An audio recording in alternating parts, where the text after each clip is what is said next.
جی شریف صاحب، ہم یہاں سفر میں تھے، آپ بات کر رہے تھے اچھے لوگوں کے استفادے کے لیے سب سے جاری رکھیں۔ اب آپ سو جائیں منظور صاحب، آپ کوئی اس طرح کا تبصرہ نہیں ہوگا عرب میں۔ اب آپ سو سکتے ہیں۔ یعنی انہوں نے اصل میں متکلم کا گلا گھونٹ دیا، گلا تو گھونٹ دیا اہل مدرسہ نے تیرا، کہاں سے آئے صدا لا الہ الا اللہ۔ یہاں اہل مدرسے کی جگہ اہل کیمرہ لگا کے صحیح۔ اچھا غوثی صاحب، جیسے طالب علم کے طور پر ہم تو، اگر میں کچھ اہل علم پہ میں یہ کرتا ہوں کہ یہ مجتہد مطلق ہے پرانا، تو اس کو ہمارے ہاں لوگوں کی نظر یہ نہیں ہوتی کہ بھئی ہم اس بندے کی ہدایت پہ ہے نہیں ہے، فکر غلط ہے صحیح ہے گمراہی، ہم تو اس پہ بات ہی نہیں کر رہے، ہم تو یہ کہہ رہے ہیں علمی حیثیت اس شخص کی یہ بنتی ہے۔ مثال کے طور اگر میں اہل سنت والجماعہ کا جو فریم ورک بنا ہوا ہے اس کے اندر رہتے ہوئے میں آپ کی فکر اور ان پہ کوئی فیصلہ یعنی کوئی فتوائی زبان میں بات کروں گا، تو میں زیادہ سے زیادہ آپ کے بارے میں یہ کہہ سکتا ہوں، یہ کہوں گا کہ غامدی صاحب کی فکر گمراہی پر مبنی ہے۔ مثال کے طور پر ان کفر اور زندقیات اور یہ خروج عن الملہ وغیرہ، یہ تو بہت متشددین کا ایک رویہ ہوگا نا، جن سنجیدہ اہل علم نے یہ چیزیں طے کی ہماری تاریخ میں، اس حساب سے ہم یہ کہیں گے کہ ان اصولی چیزوں کی وجہ سے اور ان کچھ اعتقادات جو اہل سنت کے مسلمہ سمجھے جاتے تھے ان میں غامدی صاحب نے دوسرا راستہ اختیار کیا، تو ہم یہ کہیں بھائی غامدی صاحب کی فکر گمراہی پر، دیکھا میں آپ کے سامنے آپ کو گمراہی کا وہ کر رہا ہوں۔ یہ بڑی عنایت آپ، بہت عنایت۔ یہ اصل میں یہ تمام ان القابات کی تشریح ہے جس سے پہلے آپ میرے بارے میں استعمال کرتے ہیں۔ گاڑی روک کے اتارے۔ اسی طرح اگر میں اثنا عشری شیعہ کے طور پر یہ بات کروں گا تو اس میں بھی ایک متشدد گروہ ہے جو تکفیر کی لاٹھی ان کے ہاتھ میں ہوتی ہے، لیکن جو اصولین کا جو مکتب ہے ان کے ہاں، اس حساب سے بھی ہم دیکھیں گے تو ہم زیادہ یہی کہیں گے کہ بھئی یہ گمراہی پر مبنی فکر ہے، ٹھیک ہے۔ اور وہ جو آخرت میں لوگ تکفیر کلامی کی بنیاد پہ کرتے کہ وہاں پر تو نجات نہیں ملے گی، وہ ایک الگ نقطہ نظر۔ ایک تو یہ ہو گیا کہ دونوں نقطہ نظر سے میں نے آپ کی پوزیشن واضح کر دی، اس طرح سے ہے۔ اب ایسے شخص کے بارے میں اگر کوئی شخص یہ کہتا ہے نا کہ مجتہد مطلق ہے فلانا ہے، تو اس میں لوگوں کی طرف سے جو ایک اجنبیت محسوس ہوتی ہے ان کو، یار ایک شخص تو گمراہ ہے اور اس کے ساتھ آپ یا کوئی بھی مجتہد مطلق کا ٹائٹل لگاتے، تو اس میں بھی کیا احتیاط کرنی چاہیے انسان کو؟ اس کی وجہ یہ ہے کہ ہمارے ہاں وہ لوگ جن کو اصول کے لحاظ سے گمراہ قرار دے دیا جاتا ہے، جی، ان کے بارے میں پھر اس طرح کے القابات استعمال نہیں کیے جاتے۔ وہ کہتے ہیں کہ یہ اہل بدعت کو توقیر دینا ہے۔ اچھا، چنانچہ ان کے لیے مثلا امام کا لفظ، مثلا حجت الاسلام کا لفظ، مثال کے طور پر مجتہد کا لفظ استعمال ہی نہیں کیا جائے۔ صحیح۔ اس کا ایک واقعہ خود میری اپنی زندگی میں پیش آیا۔ لاہور میں ایک علمی مجلس تھی تفسیر کے بارے میں، اور اس میں 20ویں صدی کے تفسیری لٹریچر پر گفتگو کی جا رہی تھی۔ امام مالک، معاف کیجیے گا، مولانا مالک، اس کی جو مولانا ادریس کاندلوی کے بعد ان کی نشست پر بیٹھے، اچھا وہ اس کی صدارت فرما رہے تھے۔ تو اس میں نے تفاسیر کے مختلف اسالیب کو بیان کر کے کہ یہ تفسیر معصور ہو تو وہ کیا ہوتی ہے، مختلف چیزیں بیان کی۔ اسی ذیل میں تفسیر بالرائے زیر بحث آئی۔ تفسیر بالرائے کی اپنے دور میں بعض مثالیں پیش کرتے ہوئے پرویز صاحب کا نام بھی لیے، تو انہوں نے احتجاج کیا اس پر کہ مفسرین میں ان کا ذکر ہی نہیں کیا جا سکتا۔ ہمارے ہاں کا عام طریقہ یہی ہے، یعنی آپ کہہ سکتے ہیں کہ ہمارے ہاں علماء کا عرف یہ ہے کہ یہ تمام تعبیریں اہل حق کے لیے استعمال کرنے کی تعبیریں ہیں، یہ اہل باطل کے لیے یا اہل ضلالت کے لیے استعمال ہی نہیں کیا۔ صحیح۔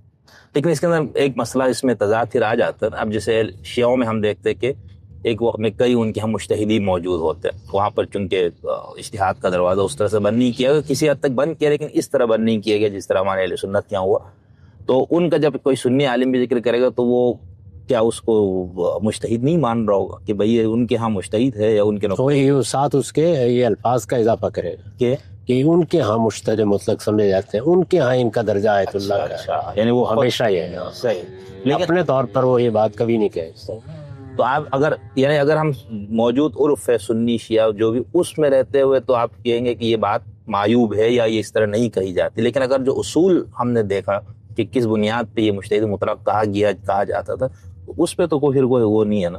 وہ پھر آپ کا ایک زاویہ نظر ہوگا نا، وہ آپ کو حق حاصل ہے، یعنی آپ نے مختلف اصطلاحات کو ایک نئی جہت دی اور اس کو تعمیم میں استعمال کرنا شروع کر دیا. تو یہ آپ کا نقطہ نظر ہے، اس سے کوئی آدمی اختلاف بھی کر سکتا ہے، اتفاق بھی کر سکتا ہے، لیکن میں تو آپ کو یہ بتا رہا ہوں کہ ہمارے ہاں کا عرف یہی ہے. ہمارے ہاں سے مراد مسلمانوں کے ہاں مختلف فرقے اور گروہ ایسے ہی ان الفاظ کو استعمال کرتے ہیں. صحیح. اب مثال کے طور پر علیہ السلام پر بحث ہوتی ہے کہ کیا سیدنا حسین کے لیے اہل سنت کو بھی یہ استعمال کرنا چاہیے، لیکن اہل تشیع تو اس میں کوئی غرابت محسوس نہیں کرتے. سیدنا علی کے بارے میں کچھ خصوصی چیزیں مثلا کرم اللہ وجہ یا اس طرح کے وہ استعمال کیے جاتے ہیں، لیکن اہل سنت کے ہاں عام طور پر یہ بات کہی جاتی ہے کہ نہیں، ہم سب صحابہ کے لیے رضی اللہ عنہ استعمال کریں. صحیح. حالانکہ امام بخاری حدیثوں میں جہاں ان کا نام علیہ السلام لاتا ہے، فاطمہ علیہ السلام یا حضرت علی. جی ہاں، امام بخاری کرتے ہیں اور بہت سے لوگ بھی کرتے ہیں. یہ دونوں رمیں ہمیشہ ہوتی ہیں. صحیح. تو یہ بہرحال میرے ذہن میں یہ کچھ اس حوالے سے وہ تھا نا، میں مدرسے فراہی پہ کیے کر کے یہ سوال میں دیکھا، اللہ نے مجھے کتنا خوش نصیب مجھے وہ دیا کہ میں غامدی صاحب کے ساتھ بیٹھ کے گاڑی میں، ہوٹل میں، کسی جگہ اور کہیں جاتے تو وہاں پر بھی جہاں مجھے موقع ملتا ہے میں غامدی صاحب سے سوال کرتا ہوں. اور یہ میں ابھی تک بہت حیران ہوں کہ بولنے میں غامدی صاحب ماشاءاللہ سے گھنٹوں، جب بھی میں جتنی دیر گفتگو کرتا ہوں مجھے یہ لگتا نہیں ہے کہ کہیں غامدی صاحب کوئی تھکاوٹ محسوس کر رہے ہیں، یا انسان ہونے کے ناطے سب چیزیں ہوتی ہیں. تو اللہ تعالیٰ مزید غامدی صاحب کو صحت اور عافیت میں رکھے، ان کا سایہ ہم سب طالب علموں پر تعدیر قائم و دائم رکھے. غامدی صاحب اور مدرسے ایسے ہی لوگوں کے ساتھ ہم سفری کی سعادت بخشے جن کو کسی شخص کی تکان بھی محسوس نہیں ہوتی. گاندھی صاحب مان گیا آپ کا سیکٹر کی عمر تو ویسے مدرسے فلاحی کو ہم مکتب فکر کے طور پر لیتے ہیں. مدرسے فکر کا یا جو بھی فرقے کا بھی چلو ہم اطلاق کر لیں گے کہ ایک نیا فرقہ یا گروہ بن گیا نا. تو اس میں ہم حمید الدین فراہی، امین حسن اصلاحی صاحب اور پھر تیسرے نمبر پہ ہم آپ کو دیکھتے ہیں. تو ہم نے جو ابھی تک اجتہاد مطلق اور یہ سارے مباحث کیے، تو طالب علم کے طور پر میں آپ کے لیے یہ لفظ استعمال کرتا ہوں، مجتہد مطلق. ٹھیک ہے نا؟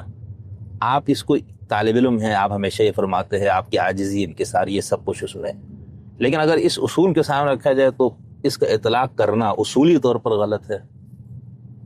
ہاں، میرے خیال میں کہ کسی کام کی نوعیت کو دیکھ کر ہی اطلاق کیا جا سکتا ہے. جی. تو آپ کے زاویے سے وہ اطلاق آپ ضرور کریں، لیکن مجھے آپ سے اختلاف کا حق ہے.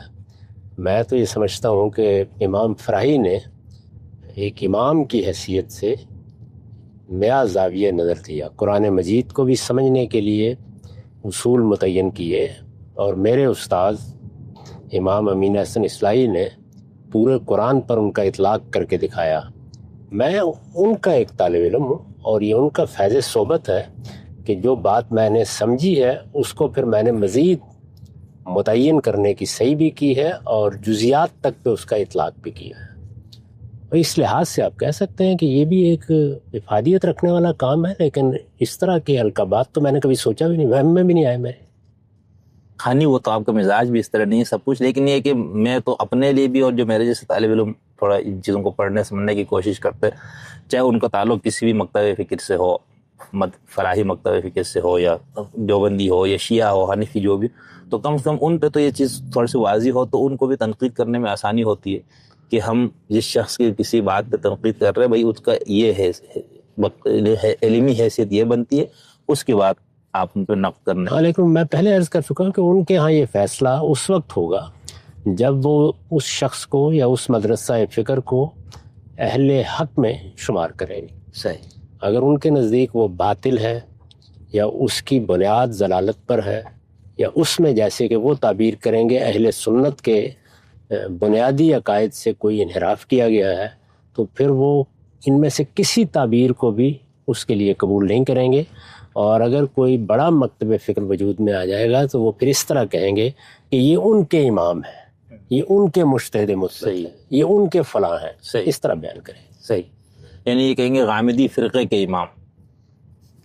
یہ تو یعنی یہ اگر کوئی اس طرح دینا چاہے تو یہی کہے گا. یہ اس طرح کی باتیں کہتے رہتے ہیں لوگ. جی جی. لیکن میں تو اس کے بارے میں بھی یہی عرض کروں گا کہ غامدی فرقہ یا فرائی فرقہ خود فرقے کی تاریخ پر بھی پورا نہیں اترتا، تو اس لیے یہ لفظ تو استعمال ہی نہیں کیا جا سکتا۔ فرقہ بالکل اور چیز ہے، مدرسہ فکر بالکل اور چیز ہے۔ تو مدرسہ فکر کا لفظ تو استعمال کیا جا سکتا ہے، فراہی مدرسہ فکر کہا جا سکتا ہے۔